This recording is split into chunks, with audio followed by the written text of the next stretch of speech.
So if I just click, I think that the theme of the webinar is going to be this quote here: good decisions need the right information at the right time. So you know, flooding, particularly now, is all about planning and having a strong sense of data management and asset management, and knowing, you know, where your assets are, where the problems might be, and getting there before the incident can occur. So in short, I think the software that I'm going to be talking about today hopefully will allow you to centralize your flood asset data. It will allow you to assign asset inspections, update inspections, the quality of the assets. We also provide case management methods for work, you know, managing your workflows, and for managers to see what's going on regarding your assets, and also therefore an auditing option. There's a GIS integration, so we can do data visualization, and to help your workflows, it makes things much more efficient. There's also automated environmental reporting to save you time and to reduce errors. And also we have mobile applications, so for field inspections you can update live, and you can retrieve information about your assets when you're out on site using some mobile devices. And again, the case management side also allows you to manage planning applications that you might have from your other side of your daily responsibilities. So a quick overview. As I said, we'll talk about you know, who we are, STM Environmental, why you might need, and what it can do for you, the flood risk management system, what the system is, and then why choose the system that STM are offering. So we are STM Environmental Consultants, as I said, a small independent company. We're based down in southwest London. We work mainly with local authorities, and we offer environmental software solutions and data management. We also provide some private sector consulting as well, from contaminated land to flood risk. So we have some experience of that side of the business as well. Yeah, so the software offers a range of applications, from the GIS and reporting to the case management and the asset management side of things. And as I said, we work with local authorities. I think we're working with about 80 plus local authorities in the UK now, predominantly on the contaminated land side, and the case management of their contaminated land, but also I think 10 plus local lead flood authorities, including Cambridge, Essex, Kent, Caerphilly. So we're kind of predominantly on the contaminated side, but doing very well in that respect. But also we've got some international clients, predominantly in Denmark. You know, 95% of local authorities there are using the GeoEnviron system for all their data management and other regions in the world. So why might you need a flood or asset management system? I think the primary requirement is a method for centralizing your assets into a register that can be seen and inspected by all your colleagues in one location, easy to access, and yeah, I guess centralize, essentially. So you know, you have a requirement to maintain a registry of assets after the pit review as a local lead flood authority, and the management system, as I said, allows you to collate your information in a very effective way. I guess the opposite of having a sort of management system would be to use a GIS and Excel spreadsheets, which over time will become quite inefficient and difficult to manage as the numbers of assets grow. You know, we're talking thousands of assets in some cases for some of our authorities, so that's clearly going to become difficult to manage, but also difficult to then analyse. So the asset management system not only provides you a centralized method for storing all your data information, but also then allows you to analyze that information, schedule inspections more efficiently and effectively, minimizing errors, saving time, but also you can manage your planning work and any SUDS work as well, and consent applications. It also allows you to administer inspections from there, so you can also do everything from a sort of centralized location. I think this is kind of going to stress that point really. There's information from a variety of sources. You might currently have this information on a number of different formats in folders or spreadsheets, and the system allows you to manage that into a database. Then you can effectively respond to emergencies, inquiries. You can manage your flood strategy using that information effectively, particularly with the GIS integration.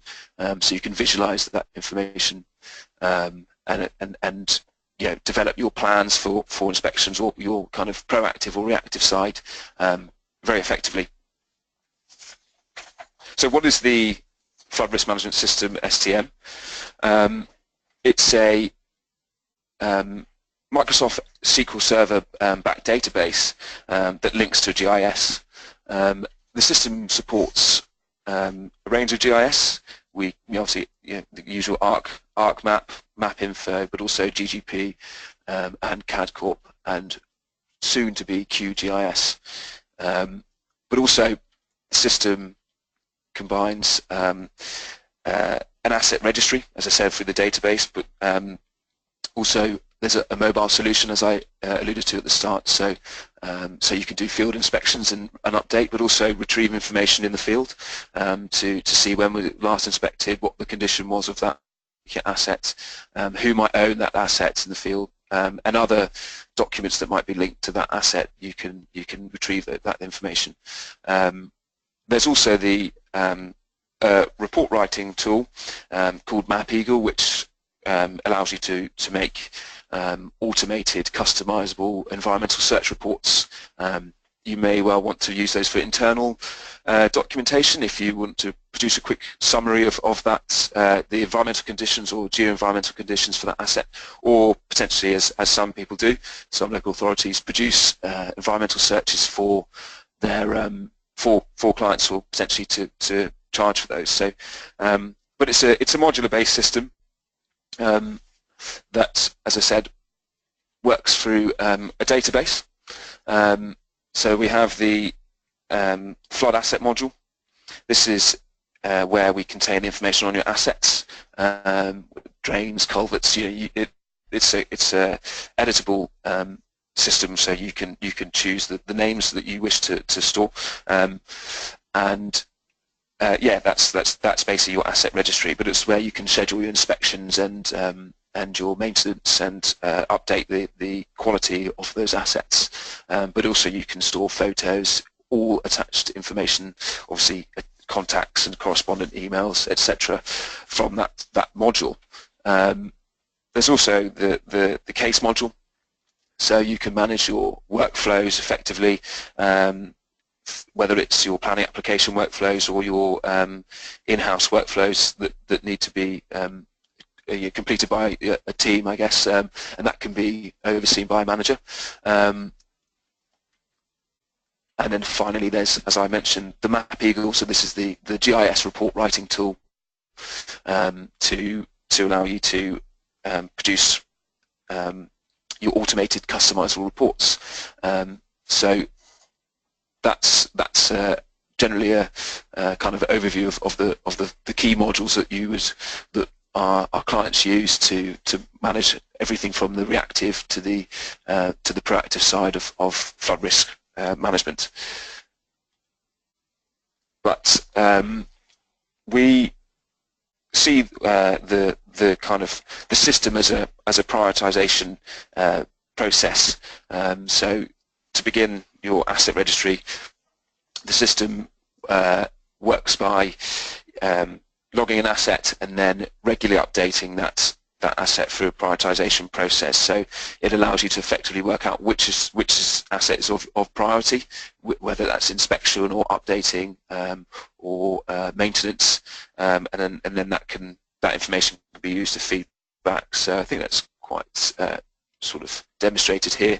You identify your areas of risk through the mapping, so that can be, you can interrogate your GIS layers to work out where you want to prioritize inspections, identify your assets, maybe some hazards and consequence potential, and then schedule inspections from there once you've identified those significant assets that are at risk, and then that can feed back in, and the system allows you to manage that in a very effective way to make sure you don't miss assets or whilst keeping a diary, etc.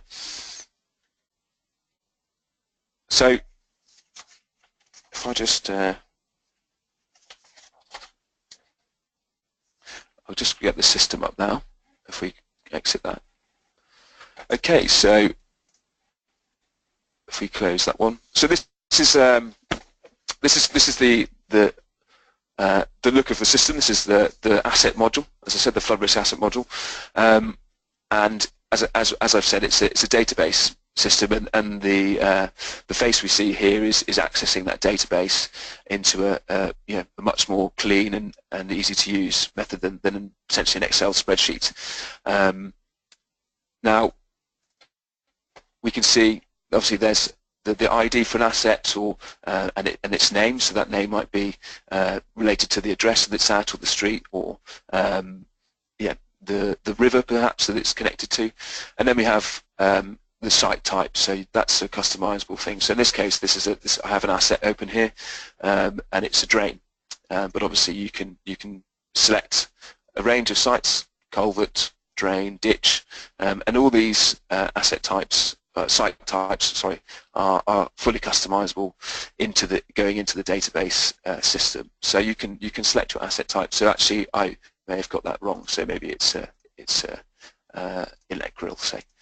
So this top pane here is the key information about that site with its assets. Obviously, the usual street postcode, and the name, maybe a general location that you can choose. So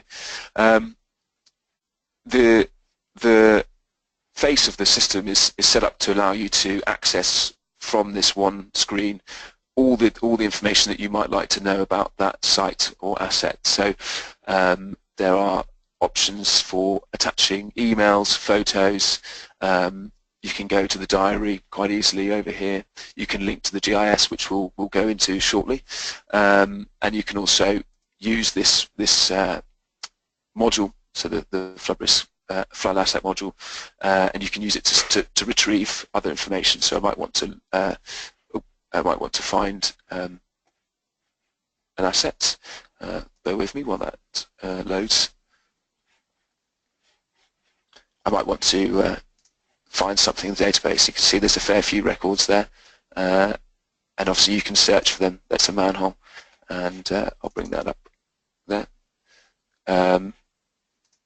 So yeah, so it's a data retrieval as well as a storage. Okay, so that might be the site, and on the pane below, it's the assets tab. So this is where you log the information about your assets through predominantly the asset type.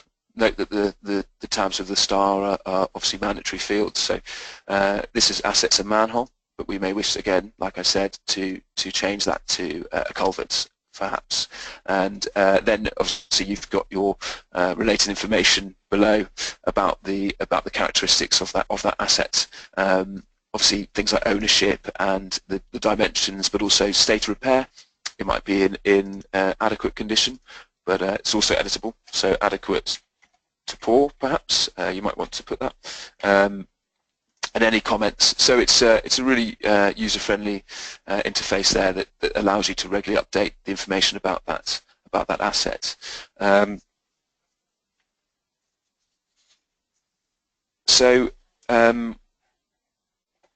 Yes, so as I said, there's opportunities to attach any associated information about that asset, through other perhaps other information. You can add comments, but also the key thing is the inspections tab. So we can generate some a list of inspections to be carried out by maybe your subcontractor or yourselves, and that can be easily managed through the workflow diary. So I'll show you that workflow diary through the calendar. So generally, when you open the system, you come to the start page, and it allows you to get an overview of your all the cases or tasks or inspections that are scheduled for your particular offices. So if I, for example, take you to the active cases, there might be, these are obviously very out of date, but yeah, this is where you can get a good overview of what cases are happening, and for managers, but also you can see yeah, your case types, perhaps flood incident, water company issue. There's none there, but you can choose what your case you'd like to check on.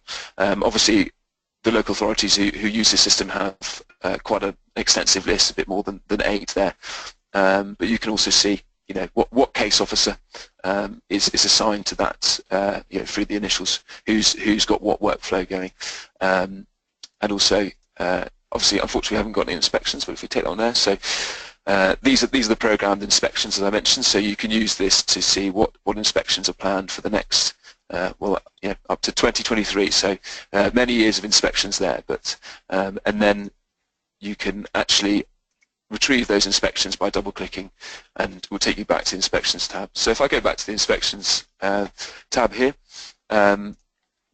we can generate an inspection type. Perhaps it's a planned inspection, and I've got that on a period of a monthly period, and that the care of might be myself, Patrick West.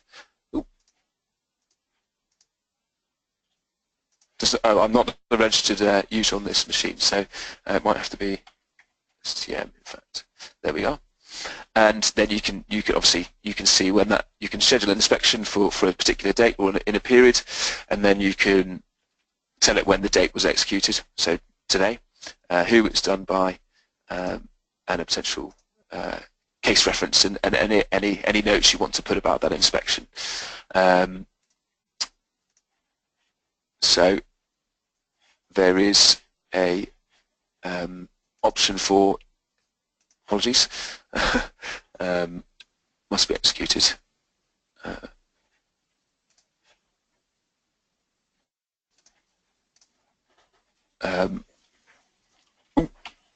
Bear with me. Okay. Yeah. So okay, and then obviously we can schedule any comments for that inspection that was carried out by the relevant officer. So if we go back to the Assets tab here, so this is for the particular asset named above. What the system allows you to do is to obviously retrieve all the key information about that asset in an easy to digest format, but also allows you to move between the asset and the GIS integration. So I'll just take you to Arcgis here. This is what we're using, but as I said, we support other GIS systems. I've got a region of I think this is North Wales, somewhere Conus Key, so it's near the River Dee.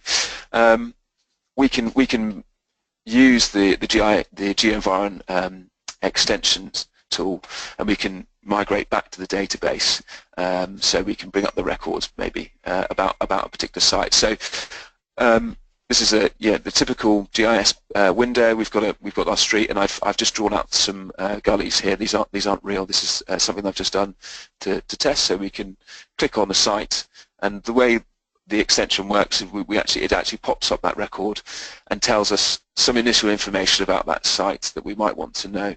So the ID numbers, the site type, address, etc., the structure, ownership, all the attributes that you would like to know about that asset.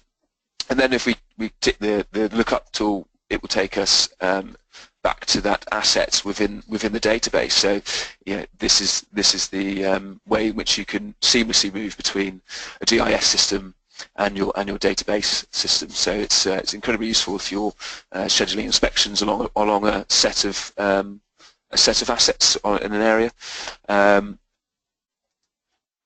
it also allows you to do the reverse process. So actually we can go back from the database into the GIS, and it will center the GIS, zoom to there, and it will take you back to that exact location of the asset that's in question. So the extension allows you to add a range of assets, if it's a point, a link, or a polygon asset perhaps. But generally in the flood assets there'll be points, and these are customizable. You can obviously name them as you wish, and they can be asset types for your description. As I said, drains, gullies, ditches, etc. So the system allows you to draw your new asset features on your mapping, and then record those instantly into the database. So I'll just take you through that. For example, don't want to use the drain wizard. We've got a flood asset, it's a point, and perhaps we might want to add a culvert down here, for example. That then brings up the link. So we want to, we can either retrieve a record perhaps that we have in a database but that hasn't been mapped. So for example, if you've got a lot of data in other formats and you've imported it, and then you would like to retrieve the spatial, link the spatial information to the database, we can go on the retrieve option, and that would obviously populate all the gullies that weren't there. But as I said, say we wanted to do a culvert, we'd select culvert. There's currently no data in the database which hasn't been spatially linked, but we can obviously create a new culvert there. So if we click create new, we are creating, it takes us back to the database, and we're creating a new asset type within that database. So if we go back up to culvert, there it is. We can assign an ID, which you can obviously set as a default if you're adding a number of them. As I said, by clicking the default, if you're doing many at the same time, and we can give it the name. We'll copy the name as the site ID. So we go OK there, and we've just recorded a new culvert there. This option here is if you're adding a number of gullies, as you can see on the map here, in succession. You can link those gullies through using link lines, and they all get stored in the database. So that takes us back there to the database where we've now stored our gully on our map. Now you could be adding that gully to your database and spatially adding it, as we see there, to then schedule inspections. So we can then, as I showed before, schedule an inspection for that particular asset. But we also might want to update the information. As I said before, it might be publicly owned, and there may be a state of repair for that asset, and perhaps some comments that we'd like to make. Perhaps whatever you would like in this comment section here, and then update that information. And so if we then go back to the GIS, we can interrogate that new asset that we've made, and it pops up on the extension there, on the info tool. Again, tells us the necessary attributes about that asset. And similarly, just to stress the point, we can go back to the database and edit any information that we might like to see there. Good, and I've also got another option here for perhaps a SUDS application. Maybe you have, for your planning side of the work, you might wish to update, as I said, a new SUDS point. So we can add a location here. There's one there, but we might have if we zoom in a little bit, we might have a SUDS application for a site. It might be in this area here, and we can designate that as a SADS planning application, and then if we can also have the option to create an advanced asset, which we can add additional information, so we can go create new, and that brings up another table where we can add site name, maybe it's number 24 High Street, perhaps is the name you might want, a location, whatever the town is, central, and then obviously the related ID, so a sustainable drainage application. So that's now recorded in our database as a new SADS planning application, and this has taken us now to the case management system, as it's a case management through the planning application, and then from the case management tab we can assign all the relevant information that we might want to put about that application there. So what officer is doing it, so it's STM environmental, the case type, there's a long list there, but sustainable drainage applications, the case type, and case reference might be, for example, in our private work we might put the case references as the architect or the developer, so that might be let's put it as my name, and then we can update that information. Case subject, is that missing?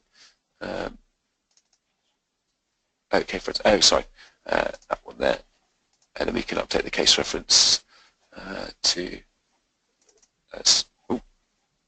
something like that, and then it updates the case subject there. So so yeah, it's an incredibly useful way of migrating between your GIS and your database, updating new information straight into the database, but also simultaneously doing that on your visual inspections.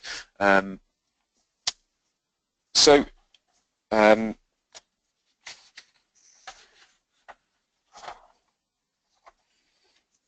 so I think I've gone over the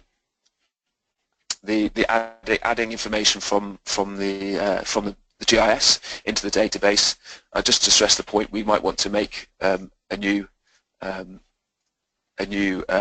case. Yeah. So we might want to add a new asset type, perhaps. So we call this, apologies, that's the wrong one. So we might, as I said, we might want to add a new asset that we've got on a record somewhere. For example, we might call this, we'll keep with the culvert idea. It's a culvert, it's got a name, or perhaps we'll call it, the name is the same as the ID. So call that a culvert there. Okay, the name is not particularly important, but it obviously depends on how you want to use the system. So we'll call it, for the purposes, culvert 1, and that has now been updated into the system. So we've got a culvert there that we know we want to record somewhere. So we can now go back into the GIS, and we want to link that culvert to the location in the mapping. So we can obviously, whilst knowing where it is, perhaps you're doing this on the mobile application. So as I said, you can access all this information on the mobile device, and we might want to add a culvert. That's fine. So yeah, obviously it wouldn't necessarily be there, and we might have an operative on site, or someone knows exactly where that asset is, and we've got a culvert, and we can see there that the culvert I just made, culvert 1, has been retrieved as an asset that hasn't got a spatial reference. So we can actually link that selection there, and we link it. We don't want to update in that respect, so it then takes us back to the database. It's been linked. We now have to add an asset type, because we added the site. It's still a culvert. Copy that ID from the ID up there, and we should see that it has some other information, now has some GIS coordinates associated with that new asset. So obviously always updating the records there. So it's a really useful tool for migrating from the database to the GIS and vice versa. So I use the SUDS application tool to talk about some of the case management side. So obviously the asset module is primarily used for your reactive or proactive side of the business of your work to assign inspections and to update your records of all your drainage and flood assets that you might have. The case management module, however, can be used for your reactive side of the work. As I showed, we had a SUDS application, so we can have a land drain application, and obviously all these site type codes are totally customizable. So we can double click there and we can add a new option to the site type. So if we go back to that one there, and this can be used to manage your workflows for your planning application side of things, and then all this information that you're managing can be displayed in the calendar. So we've got the inspections there, but if we go back to active cases, we might have a case here. If you remember, I did the SUDS application, and we can see on this line here that there's a SUDS application that might have an expiry date. It expires in February there, and the case is active. The case officer, well, the reference is, I've got it down as my name, but that would be maybe the name that you have for the client or the developer, whoever submitted the application, and any associated comments that you might want for that. So you can visualize that case management side of things very easily through the active cases, and then we can double click and it will migrate back to that case. And simultaneously, I don't know if you saw, but the mapping also centers itself on that case. So you can visualize your planning applications, double clicking and opening those straight into the GIS if you want to visualize that. And obviously we want to know that information because someone might have an application and there may well be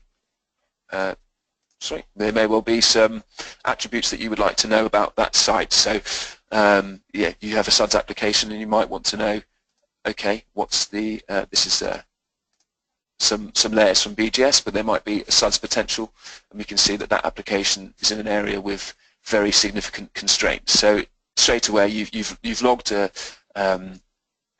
planning application for some SUDS requirement, and you can go straight to the GIS and see that your initial concerns about that site might be that it's in an area where you wouldn't like some infiltration to occur. So very effective way of getting some good information quickly about an area.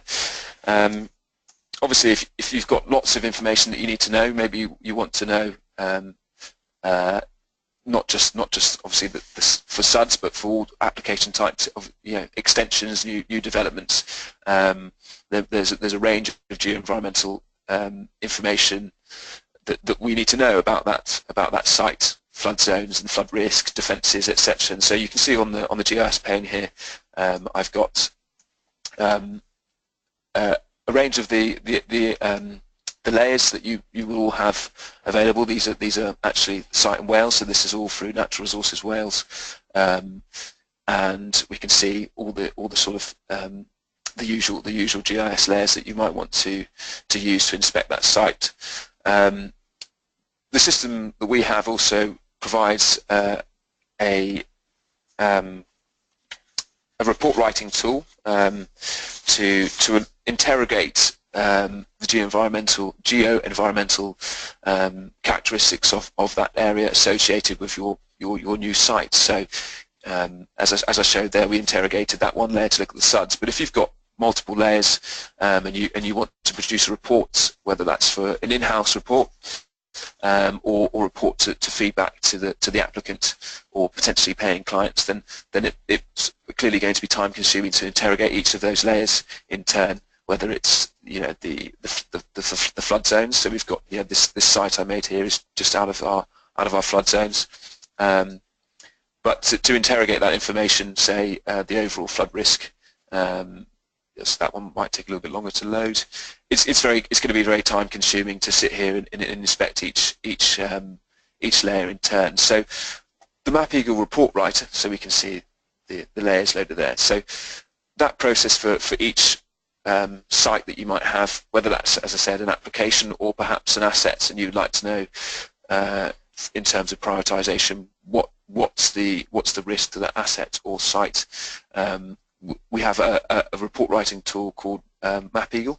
So if I just close that one down there, this is actually still the same area. So the report writing tool, as I said, allows you to automatically interrogate the geoenvironmental layers. In fact, any layers that you might have in the GIS to tell you the information about that site very effectively. And this tool is obviously customizable and allows you to choose what layers you interrogate. Maybe you just want to look at what flood zones it's in. Maybe you like to look at some of the ground conditions or geological data. But also you can look at, as we can see here, defences, overall risk, what is it in a flood warning area, etc. So whatever layers you might have, and that report tool will output a report that you can customize using a template, and you can set up all the mapping, etc. So I'll do an example of that now. This is a previous site. So imagine, for example, someone's got a planning application for a new house around this square. We can do a buffer search of that area, and the tool works by searching within a defined buffer that we can obviously set. So this one, say for example, is 50 meters, but you might want to do a closer radius, or perhaps maybe much larger. Perhaps there's a 100-meter radius, and it will then search within that buffer for what attributes are within that that locality, and then output that in a report. So I'll just go through the search process. So as I said, we can search maybe from a recorded site, a polygon, or a point that we might want to search within. So we won't use that search. We can draw another one. Actually there's a polygon here, so we'll trace that polygon that I've drawn there, and this might be a potential planning application for a development. As you can see here, it happens to be just on the edge of flood zone 2 and 3, so it's double click. It might be a bit unsure about what information is associated with that point. So that will now pop up if we just have to wait for that to load. So some of my layers are web mapping services, so the process can be a little bit slow on this machine. But so yeah, I've drawn a polygon that it's now going to search within. So it's going to perform a buffer search. You see it zooms onto that polygon. Obviously we might want to draw that a bit more accurately, and we're going to do a buffer search of what layers that we have stored are associated within our buffer region. As I said, you can choose which layers you want it to search for, and which attributes you would like it to retrieve. So we'll perform the buffer search now, and that will go through the layers on our table of contents on the left, and output how many of those features it's found within that 50-meter buffer. Now obviously, as I said, you can customize what layers you want it to find. So you might want to just know whether it's in flood zone 2 or 3, but you also might want to know the other geoenvironmental information. Maybe it's near other assets that you might have, and you can obviously record those assets using the database system.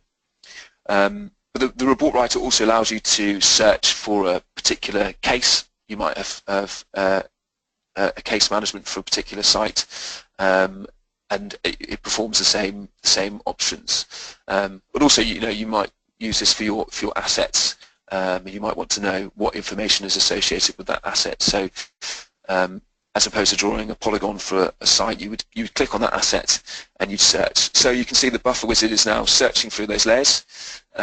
It's gone through, I think I had it set on the flood zones, the overall risk indicator, and maybe some recorded flood outlines. And it's going to produce a small output report that will pop up now, just telling me how many features it's found within that 50-meter buffer, that can then be used to quite quickly confirm the information. So what constraints you might you might have that you want to feed back to the applicant, or maybe back to your engineers about that information for that site. So if we just let that pop up now. Here we go. So within the 50-metre buffer, you found 25 features. So yeah, it's within flood zone 1 was within 50 metres of flood zone 2. There's an overall flood risk, and it's also looked at the surface water extent of flooding as well. So it's told you the information about that site quite easily without having to go through every layer and interrogate those layers. And then if we wish, we can also generate a report. And obviously if you've got many layers that you'd like to interrogate, that list is going to be a lot longer. So you can generate a summary report of that information, which is obviously customizable, and it will give you a map, and it will then provide you with a summary table of what layers you have, and you might use that as an initial feedback to do your prioritization, as I said, whether it's for a planning application or management of your assets. We won't do that now because, as I said, we've got some web mapping layers, and that will be a bit slow, so we'll stop that one.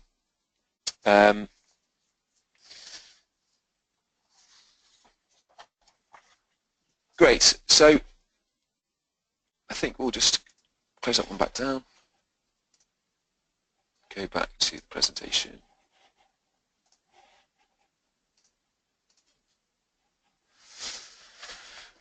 So I've tried to give you a bit of an overview of the asset module side of things, and the case management side, so for your essentially applications or other cases, and also the link to the GIS and the Map Eagle search tool, where you can interrogate the layers that you might have. So I just want to kind of bring you back to the potential benefits of having this, using the risk management system. Obviously, it allows you to maintain a registry of your defence assets, as well as your point assets. So we saw we can draw polylines or points in the GIS, and then link that back to records that have been created, or perhaps we want to make new records into our database system, and then from there we can use the spatial information on our GIS to identify potential constraints about that site, through the search tool with the buffer, or we can then prioritize what areas we want to focus resources or time, and then assign our inspections to that site. The registry obviously allows you to manage your planning and workflows, both through the inspection assignments, but also the case management side for your planning applications. And there's also the ability to investigate your flood incidents. So you might have your recorded flood outline on your GIS, and you can then assign sites or assets within the GIS where you would like to go and inspect that.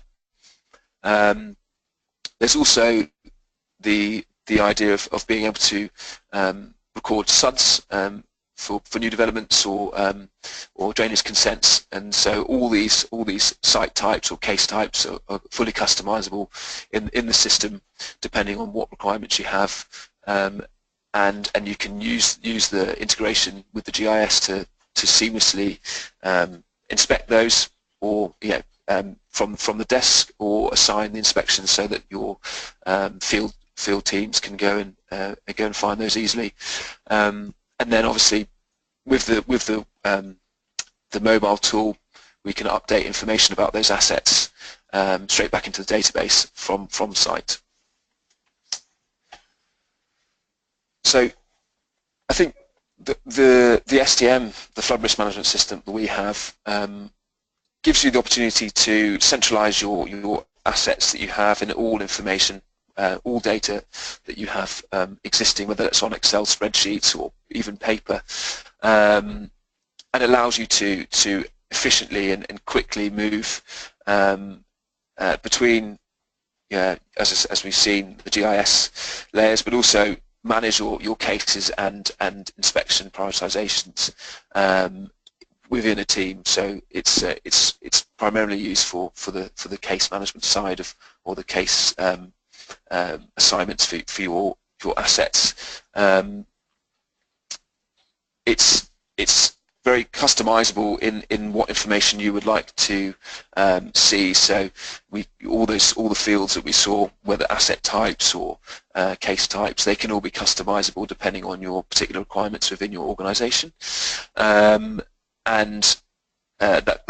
clearly that allows you to delve into different complexities. So some people might use it for quite simple visualization. Others might want to use it for quite complex or into in-depth storage of information. So that it's really kind of useful for all, to tailor to all types of users really. It's also obviously secure and normally obviously hosted on your servers yourselves. There's a benefit of the mobile device linking back to your records, so for your site and field work as well. I think it's been about 50 minutes now, so I think we'll wrap it up there. Thank you for attending. It was a bit of a quick guide through the system.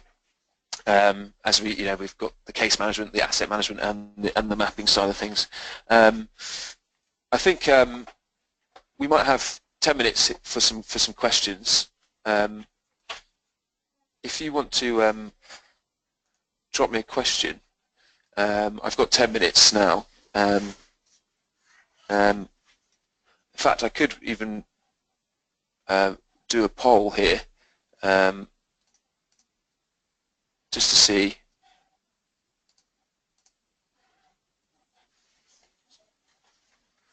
Yeah, so I'm just going to launch a quick poll to see if we just to find out sort of what registry your local authority is using. If you have a registry, would be good to know. And if you could answer that quick poll, I think it should be down on the system. So you've great. So we've got some responses for what authorities are using a registry.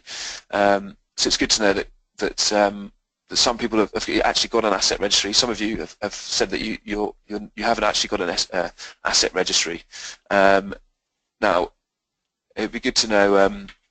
Maybe you're using Excel or other systems. So maybe you could tell us, if I launch this next poll, what you're currently using to manage your assets. Just answered that one there.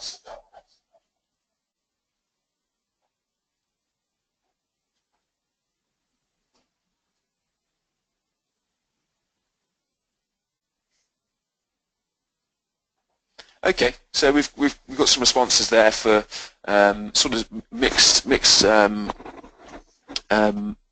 responses. Some people are using obviously GIS or ArcMap or MapInfo, and then we've got sort of a number of people who are using Excel spreadsheets. So clearly, what I've tried to show is that the system allows you to manage that information in your database and for your GIS as well. And we've got some others as well there. So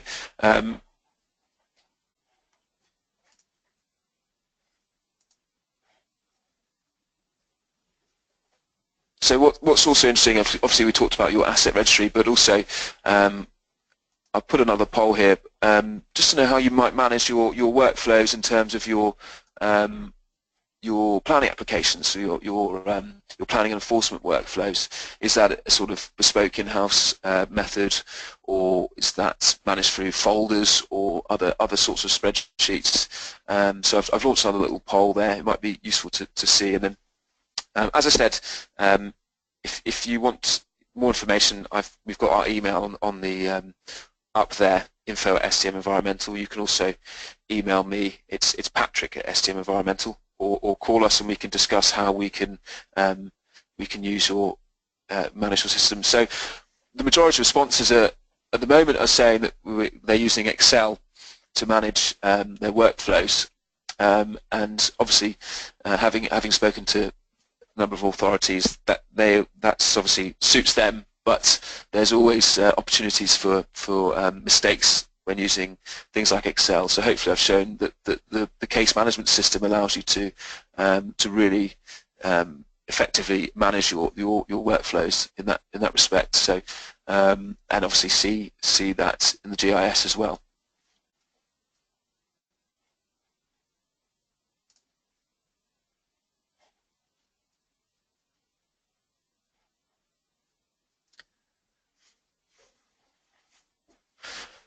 Okay, I think we'll wrap it up there because it's approaching 12 o'clock. You might have other meetings to attend to. Oh, sorry. We have just a question about the about a trial version. Unfortunately, we don't do a trial version.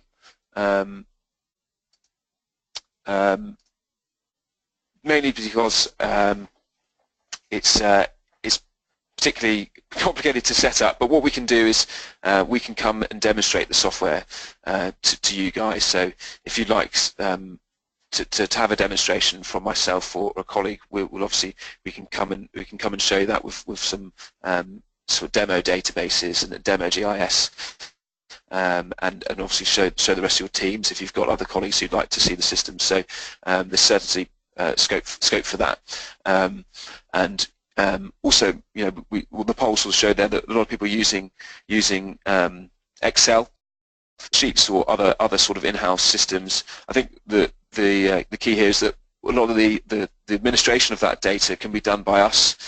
So don't fear that we can't convert your information into our database. That's something that we can do here. So that won't be a problem at all. But as I said, we can come and give you a demonstration. And if you'd like any more information, there's the email address on the PowerPoint, info@stmenvironmental.co.uk, or give us a call. And I said my name was Patrick, so you can ask for me as well. Okay, thank you for attending. We hope to have another webinar in a couple of weeks, probably going over the MapEagle report writing tool in a bit more detail to show how you can generate your automated customizable reports. But we'll be sending out an email about that shortly, and that should probably be in a couple of weeks. So hopefully you'll attend that one for some more information. Great. Many thanks for attending, and have a good day.